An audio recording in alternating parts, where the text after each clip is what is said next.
రాజశేఖర్ గారు చెప్పగలిగితే జగన్మోహన్ రెడ్డి కూడా చెప్పడం మంచిది.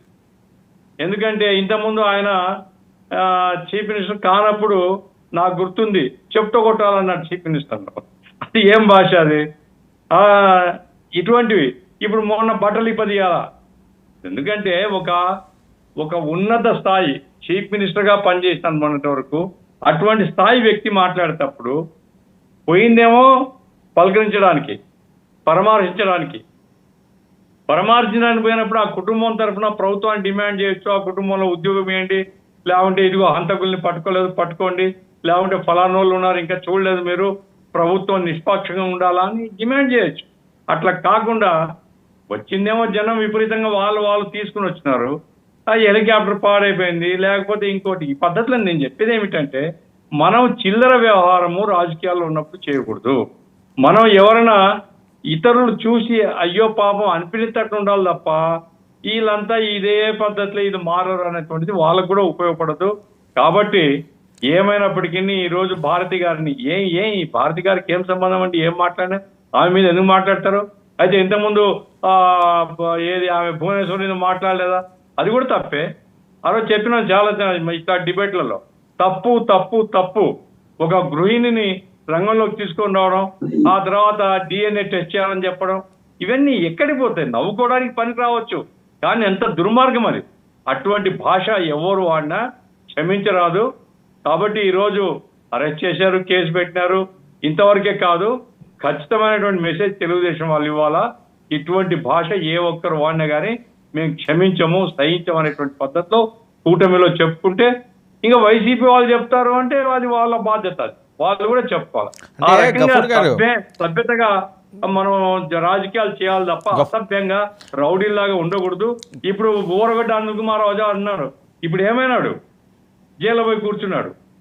కాబట్టి ఎవరికి కానీ తప్పదు, అది నోరు జారితే జైల్లో పోవాల్సి ఉంటుంది అనే ఒక హెచ్చరిక మాత్రం తప్పనిసరిగా మెసేజ్ గా పోవాలని. ఓకే గఫూర్ గారు, ఇప్పుడు సమయం వచ్చింది కాబట్టి, ఆ సందర్భం వచ్చింది కాబట్టి ఆ గుడ్డలు ఇప్పుతాం అనే అంశం ఇప్పుడు అది మీరు ఒక సీనియర్ కాబట్టి మిగతా వాళ్ళందరూ కూడా దీనికి సమాధానం చెప్పాలి. నేను 2 బయటలు వినిపిస్తాను, ఆ బయట తర్వాత ఇంకొక ఆయన మాట్లాడిన మాట వినిపిస్తాను, అది ఎవరికి చెందుతుందా అన్నది మీరే డిసైడ్ చేయండి.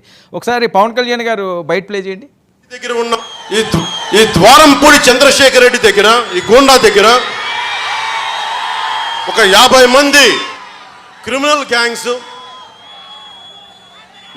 నెంబర్ ప్లేట్ లేని బైకుల్లో తిరుగుతూ అందరినీ బెదిరిస్తూ ఉన్నారు.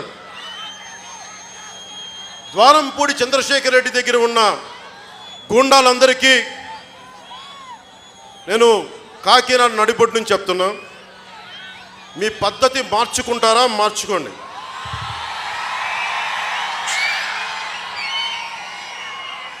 మీ అందరినీ నాకు అవకాశం వచ్చిన రోజున, అధికారం వచ్చిన రోజున ప్రతి ఒక్కరిని గుర్తుపెట్టి వీధి వీధి తన్ని తీసుకెళ్తాను. గుర్తుపెట్టుకోండి, శండాలు ఒలిపించేస్తాను ఒక్కొక్కడికి. మీరు ఆడపిల్ల ద్వారంపూడి చంద్రశేఖర్ రెడ్డి, నువ్వు ఆడపిల్లల జోలికొచ్చినా, నీ గూండాగాళ్ళు ఆడపిల్లల్ని బెదిరించిన, మీ తాతకి చేసినట్టుగా నిన్ను మళ్ళీ బేడీలేసి మరి లాక్కెళ్తాం. గుర్తుపెట్టుకో, నీకు ఆ జీవితం నీకు వస్తుంది ఖచ్చితంగా. మీ తాతకి డిటి నాయక్ చేశాడు, నేను నీకు భీమ్లా నాయక్ ట్రీట్మెంట్ నేను ఇస్తాను నీకు. ఒళ్ళు పొగరెక్కి కొట్టుకుంటావు నువ్వు. నేను ఎందుకు నేను ఏకవచనంతో పిలుస్తున్నానో కూడా చెప్తా. అందరినీ వారు వీరు మర్యాదగా మాట్లాడతా,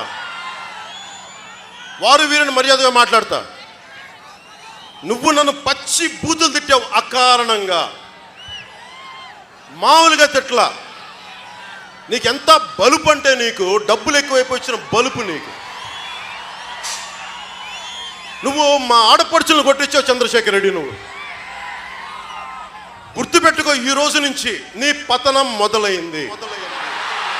నీ క్రిమినల్ సామ్రాజ్యం కూల తొయ్యకపోతే నా పేరు పవన్ కళ్యాణ్. గుర్తుపెట్టుకో, మా పార్టీ జనసేన. రైట్, ఇది జగన్మోహన్ రెడ్డి గారు బయట ప్లే చేయండి. అదేవిధంగా ఇంకో విషయం కూడా చెప్తా ఉన్నా.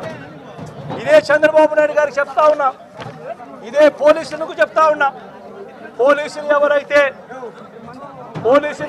చంద్రబాబు నాయుడు గారిని మెప్పు కోసం, ఎవరైతే పోలీసులు చంద్రబాబు నాయుడు గారి మెప్పు కోసం ఎవరైతే టోపీ మీద ఉన్న సింహాలకు సెల్యూట్ చేయకుండా చంద్రబాబు నాయుడు గారికి వాచ్మెన్ల కింద పనిచేస్తా ఉన్న ఆ ప్రతి పోలీస్ అధికారికి చెప్తా ఉన్నా, ఎల్లకాలం చంద్రబాబు నాయుడు గారి పరిపాలన సాగదు.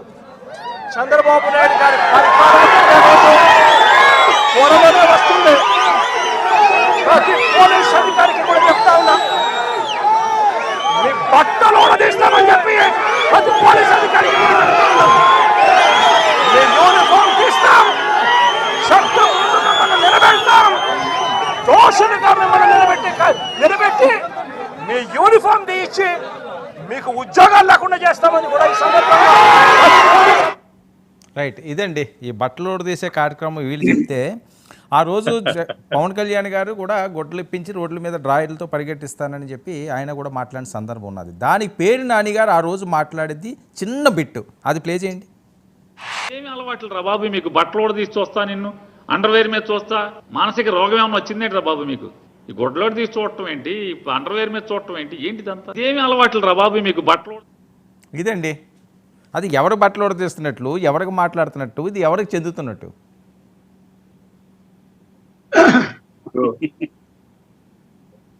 గఫూర్ గారు,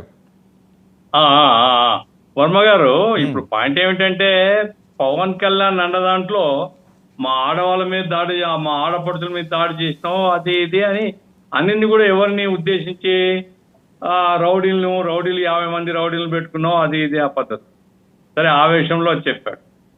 కానీ ఇక్కడ బట్టలు ఎవరిని, ఇదిగో హంతకులు ఎవరైతే మా లింగమయ్యని చంపారో లేకుంటే మా వాళ్ళ మీద దాడులు చేస్తారో వాళ్ళ బట్టలు కూడా తీస్తా, వాళ్ళను తరిమి కొడతారు జనం అని చెప్తే అదేదో ఆవేశంలో చెప్పినాడు అనుకోవచ్చు. కానీ ఇక్కడ బట్టలు ఊడదీస్తున్నది ఎవరిని?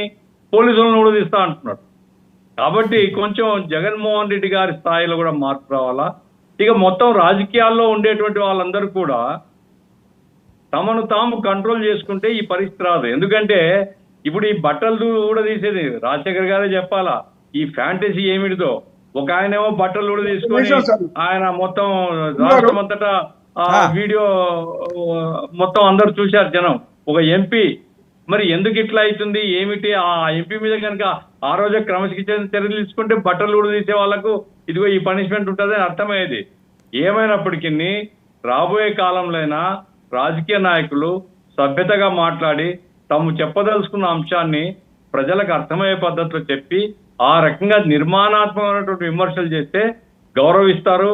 సరే, ఒక సింగిల్ డిజిట్ వస్తుందా లేకుంటే గవర్నమెంట్ మారుతుందా అవన్నీ కూడా ప్రజలు తేలుస్తారు. మనం ఎవరు ఇంకా 6 నెలలు వస్తారు, 9 నెలలేమో అయింది, ఇంకా 4 సంవత్సరాలు 3 నెలలు ఉంది. ఇప్పటి నుంచే దానికంటే కూడా ప్రజల్లోకి ఎట్లా పోవాలని వాళ్ళు ఆలోచించుకుంటే మంచిదండి. ఈ బట్టలు కూడా తీస్తా లేకుంటే హెచ్చరించడం, ప్రభుత్వ యంత్రాంగాన్ని హెచ్చరించడం. ఇప్పుడు వాళ్ళు పోలీసు వాళ్ళు అనేటువంటి వాళ్ళేం తెలుగుదేశం కాదు కదా, వాళ్ళేం ఇంకో పార్టీ కాదు కదా, వాళ్ళు ఉద్యోగం చేస్తున్నారు.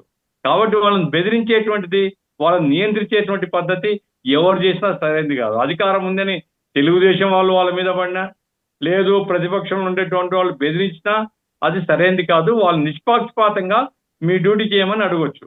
నిష్పక్షపాతం కాకుండా దారి తప్పుతూ